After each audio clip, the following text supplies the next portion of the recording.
Eu odeio os gamers.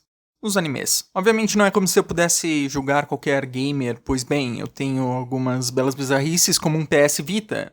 E eu tenho jogos pra ele.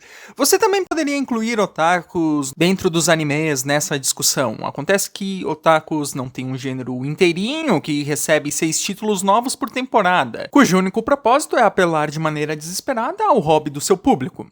Em vez disso, nós temos títulos feitos para apelar de maneira desesperada aos nossos fetiches otakus. De qualquer jeito, o que me incomoda de personagens gamers em animes é justamente essa cultura de tentar apelar para os hobbies de uma pessoa, para criar identificação rápida, fácil e barata, a ponto de prejudicar a escrita de uma história ou os seus personagens, ou até mesmo, no pior dos casos, usar isso para não ter que escrevê-los. Então, você poderia dizer que é mais uma reclamação sobre personagens que usam fanservice barato como fachada para parecerem que não são vazios. Um bom personagem é aquele relacionável, isso é óbvio, mas quando o método para torná-lo relacionável é através do meio em que ele se encontra, em vez de caracterização propriamente dita, ainda podemos chamá-lo de relacionável? Por exemplo, nós intuitivamente associamos algum personagem com alguma emoção.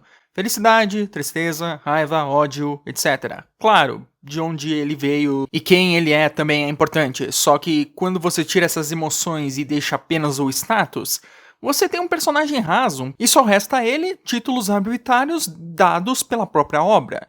E sempre vai ter alguém que vai gostar de uma personagem vazia que é apenas a mais badass ou a mais peituda.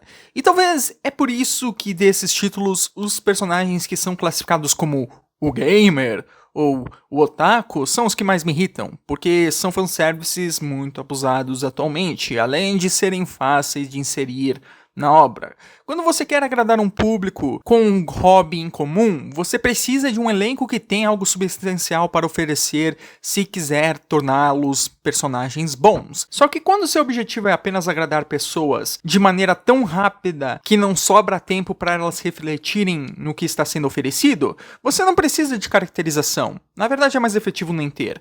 Características de aparência física são atrativas ao ser humano por natureza. Sendo um motivo sólido ou não, pois nesse caso você está apenas satisfazendo um desejo carnal. O tipo de fanservice mais velho que tem. A partir do momento que você não está fazendo um fanservice corporal, e sim a respeito de um hobby, é normal ficarmos levemente inclinados a gostar desse fanservice, mesmo que esse personagem não tenha nenhuma substância. Só que por um motivo diferente do fanservice corporal. Esse é o motivo de buscar autovalidação, vendo alguém parecido conosco. É essa autovalidação que cria fantasias de autoinserção, onde nós assistimos algo apenas para nos sentirmos bem com nós mesmos.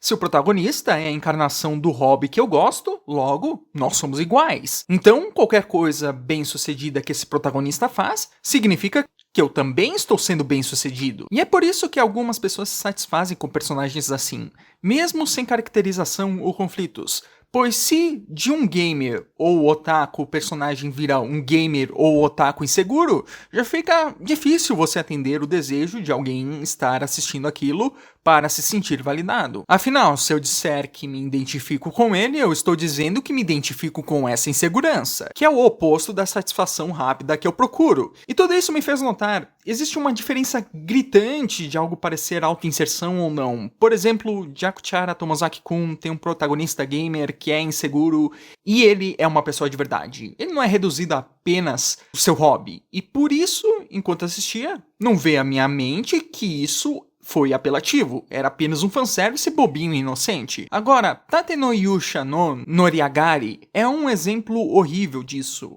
A lógica de Tate no Yusha é de uma história escrita por uma criança de 14 anos que acha que todo mundo está contra ela. A premissa é que o protagonista Naofumi chega num mundo isekai todo felizão, onde ele é um dos 4 heróis que tem que salvar esse mundo.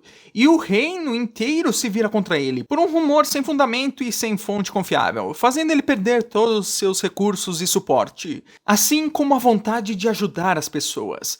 Mas não se preocupe, pois todo mundo que julgou ele não passam de existências irrelevantes, vermes imundos, que pecaram contra o descendente de Deus. Pois no fim das contas, ele não é um gamer normal. Não, ele é um gamer das trevas. Ele é o único desse universo inteiro que consegue perceber como prosseguir nesse Isekai de maneira eficiente. O fato dele ser um gamer não apenas o faz perceber coisas óbvias que os outros não são capazes de perceber, como também o torna melhor do que os outros heróis normes retardados. Cabe a você se ver no lugar desse protagonista, um ser superior a todos os outros seres vivos, na qual foi subjugado pelos parasitas da sociedade opressora.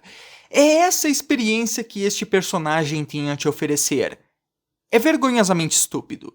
E é o que chamamos de Gary Stu, que resumidamente é um ser perfeito. Que a propósito, a primeira coisa que aparece se você pesquisar a definição de Gary Stu no Google é o Kirito. Essa era uma menção tão esperada para esse assunto que eu nem vejo motivo de discuti-la. É até por isso que eu escolhi mencionar um personagem igualzinho ao Kirito, que é o Naofumi. A diferença é que todo mundo já cansou de falar do Kirito e é um dos exemplos mais chatos e óbvios sobre a discussão.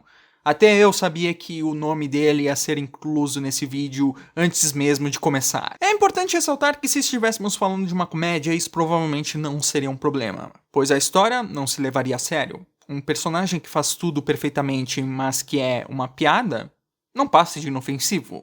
Apenas se torna ofensivo quando a intenção da obra é passar a ideia de que está criando um modelo a ser seguido. E você até pode detestar aquela piada, só que, sendo uma piada, pelo menos ela é transparente com você.